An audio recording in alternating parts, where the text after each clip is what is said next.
Ой, кешегі империалдың сасық кеуделік империалдың мінекей мынаны істеп отырған.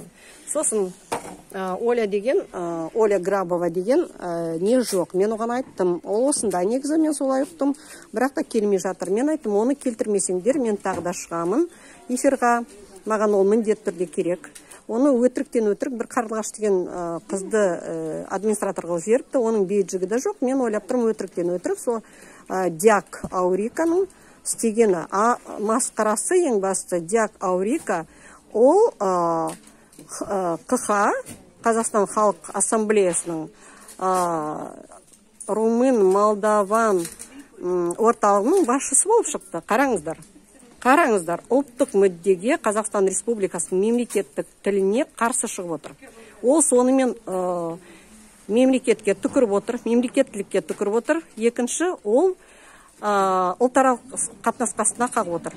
Мінекей, ассамблея бізде немене істеп отыр. Бүкіл Қазақстан халқы ассамблея таратылсын деп отырған сол ғой.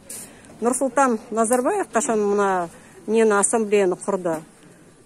Ол айтты, бір функциясы мемлекеттік тілді дамыту деп. Ол немене істеп отыр? Мынау керісінше істеп отыр ғой. Мінекей, басшысы, ассамблеяның басшысы, мынау Румын, Молдаванның. Немене істеп отыр, көріп отырсыздар ғой. Мінекей, осындай масқара.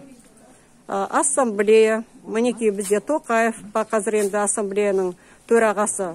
Жедел таратыңыз. Бізге осындай Аурика Диак деген, Диак па кім еді? Әйтеуір қазақ тіліне қарсы, ұлтына қарсы жұмыс істейтін бізге империалдарды құрып қойған. Мемлекеттің ішіне мемлекет түкке керек жоқ.